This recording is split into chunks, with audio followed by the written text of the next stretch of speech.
What's good, people? It's about that time to randomly relate reverse rants, no hate. So let me jump straight into this. Y'all know what I'm talking about. Anthony Joshua versus Pubrat Pulev. Now, of course, quite naturally, you're gonna always have negative comments. Delusional people watch the same fight you saw, but have a completely different outlook because of their hate, their delusion, which doesn't matter. You know, their bias. Anthony Joshua did what he had to do. First off, I want to say salute to both fighters. Okay, Pubrat Pulev came to fight. He was just outgunned and outmanned by the better fighter. Simple as that. Now, to break the fight down, okay, from the very beginning, you can see a difference from the very first round in AJ. Much more head movement, more feints, working behind the stick to the head and to the body, mixing his shot selection up, but just the feints, the head movement alone, you know, keeping the distance with the jab, you know, throwing the right shots, not overcommitting to his punches.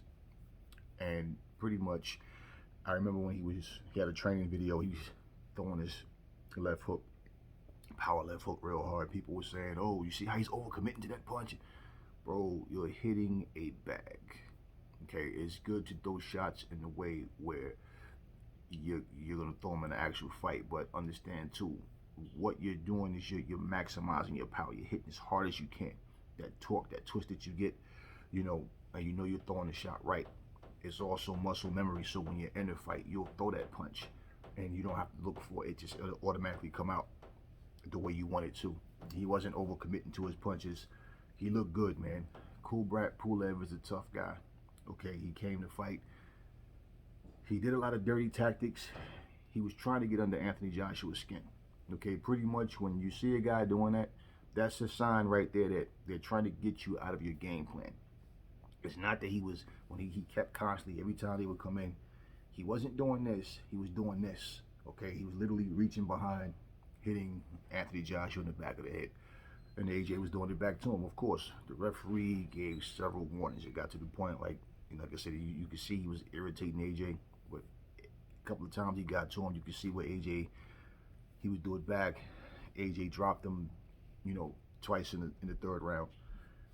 You know, he hit him when he was down, because Pubrat Pulev turned his back, and like the commentators are saying, the fight could have been stopped, which I'm glad he didn't stop the fight. I'm glad AJ got the win. Y'all know that's the guy I was pulling for, but Pubrat Pulev, he's a tough, cagey veteran fighter. Okay, and people will say he ain't beat nobody. Who's on his resume? Well, we can say the same thing for Luis Ortiz. Okay, the only step-up fight he had, he lost both times to the same guy. Pubrat Pulev step-up fight against Klitschko. You know, he lost. You know, that left hook was too much for him. He couldn't he couldn't get away from Klitschko's left hook. Well, if you look at this fight, that uppercut, man, AJ, his poise, his confidence, his maturity. You see him evolving as a fighter, but you're going to hear different things from other people. They're going to tell you, oh, he didn't look good. Oh, man, he fought this old guy. He couldn't get him out of here. But we all know Luis Ortiz is no spring chicken either in terms of boxing, but at the same time, he gets all the praise in the world. We've had fighters from the past that was never world champion that are considered great fighters. Okay, Ken Norton, you know, he got the win against Ali with the broke jaw. I think Ken Norton was robbed in the third fight with Ali. I always say that. And of course, Ali's that guy, and I want Ali to win no matter who he fought, right? But at the same time, we also talk about Ken Norton versus Larry Holmes and that great fight that they had that he lost. Okay, and aside from that, we talk about him getting knocked out by George Foreman. Other than those three fights I named, and he got knocked out in one round by Ernie Shavers. Okay, Ernie Shavers is another guy. So other than those fights, what do we talk about with Ken Norton? And this is not to discredit Ken Norton in any fight. This is just reality. What do we talk about when it comes to Ken Norton? What fights do we say Ken Norton looked good in this fight? No, it's always those fights I just said. Same with Ernie Shavers. Ernie Shavers was never the world champion. Ernie Shavers had, it was a war, him and Ali back and forth. And this was the older version of Ali that couldn't dance anymore, who had to stand, still and fight the best way he could. And Ali learned that he could fight without fighting on the back foot and dancing. He learned that he could. Now, him knocking out Norton, Shavers, I'm talking about, and then Shavers fighting against Larry Holmes twice and getting beat both times. I mean, there's other guys. Ryan Lyle. They refer to him as the great Ryan Lyle. Ryan Lyle didn't, we know about the war he had with George Foreman. He had a good fight with Ali. Ali won, stopped him.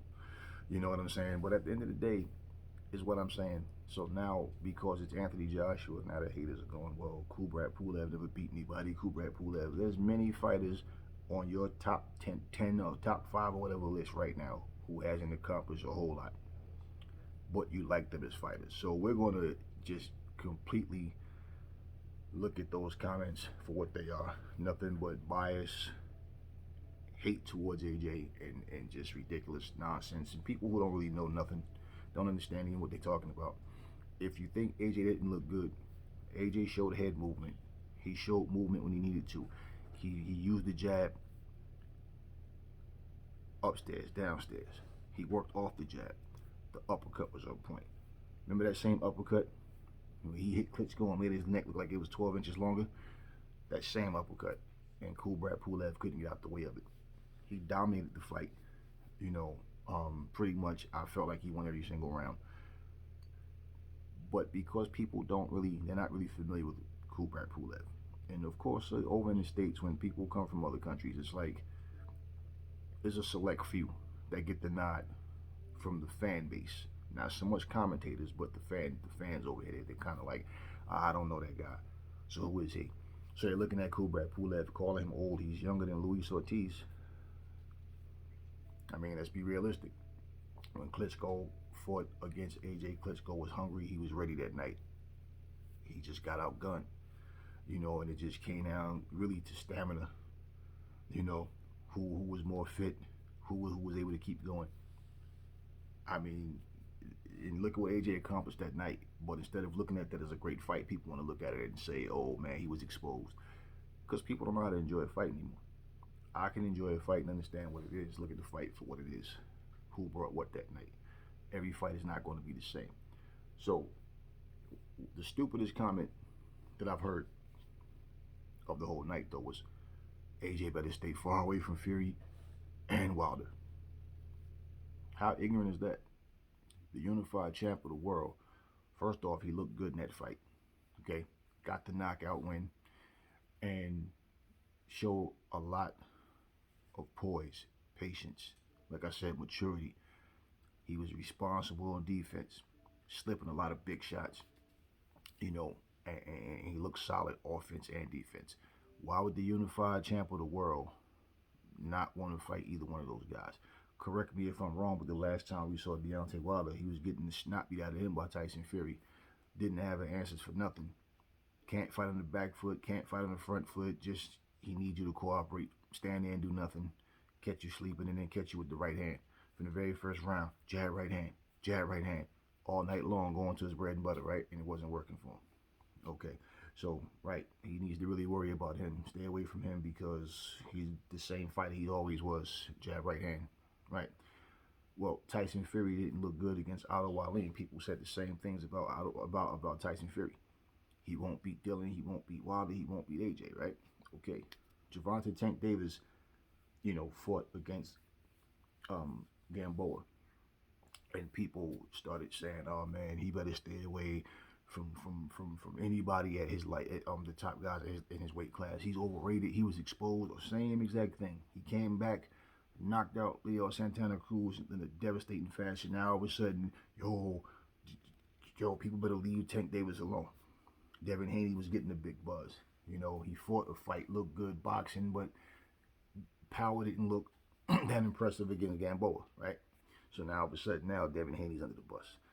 This is what happens. Okay, we saw Teofimo Lopez beat Lomachenko. So if Teofimo Lopez has another fight and doesn't look that good, they're gonna say what, Lomachenko had a bad night.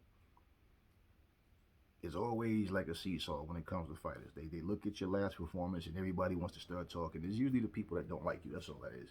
But at the end of the day, um, salute both fighters, man. They both came to fight. They both came to do what they had to do. And when you start to look at what people are saying, as far as even like even Kubrat Pulev himself saying he saw some things in AJ against Andy Ruiz that he's going to exploit. No, first off, understand something, right? Kubrat Pulev and everybody else in the heavyweight division, none of them has Andy Ruiz's hand speed and his explosiveness. Those punches come rapid fire fashion. He can throw them out of anywhere once he gets close enough to you. Okay, Kubrat Pulev does not have that kind of hand speed.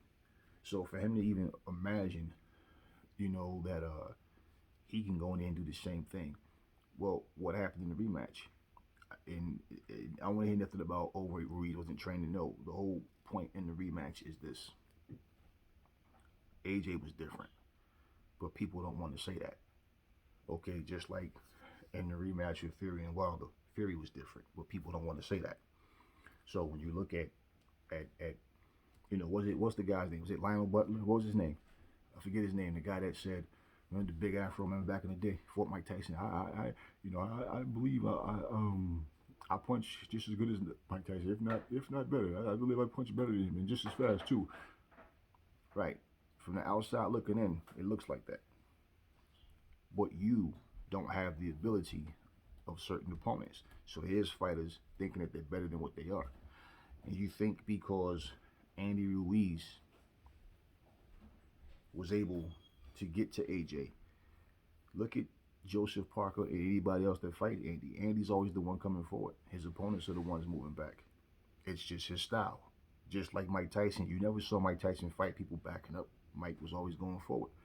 And for people to think that Andy Ruiz can't punch because Bob Arum said, the kid can't punch, and Bob Arum is not in there taking shots and throwing shots either. Okay, understand something. People will always try to find a way to belittle and discredit a fighter. But at the end of the day, it doesn't mean anything. Andy Ruiz is a solid fighter. Andy Ruiz, as far as I'm concerned, he definitely beats Luis Ortiz, no matter how, if they were the same age. Okay, but Luis Ortiz, taking nothing away from him, think he's a decent fighter. But Luis Ortiz is a guy that people all of a sudden, because Wilder said it, that, he's the boogeyman of the division. Nobody wants to fight Ortiz.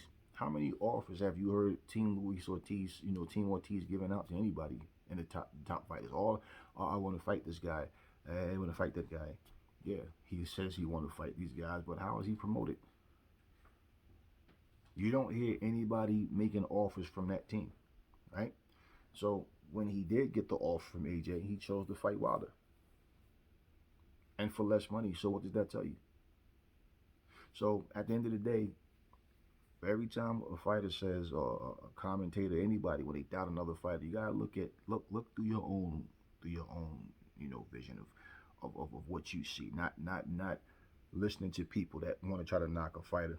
Now my thing is, you already know how I get down. If AJ would have lost, I'd have said, hey man, he tried or whatever, but hey, the better man won. But I wanted AJ to win, and he won. He dominated. He got the knockout. Does it matter if it was in the first round, 5th round, 10th round, 12th round? No, he got the knockout.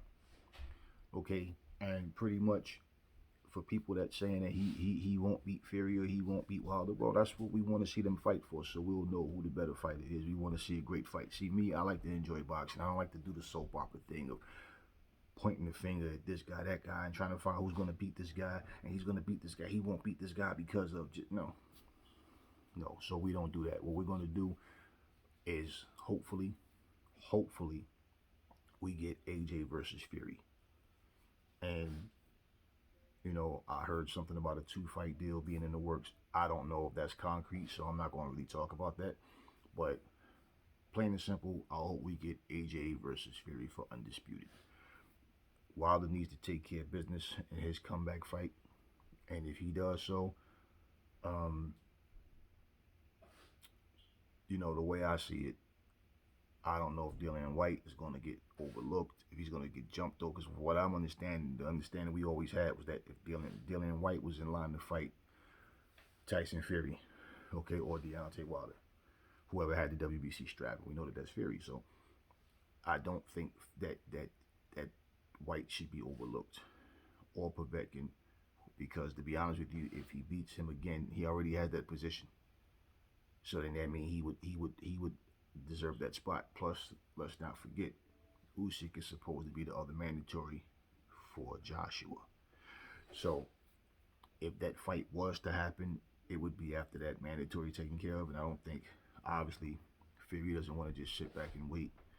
So we put it to you like this: if Fury and AJ do fight, then I believe the winner of that fight should fight the winner of White and Povetkin.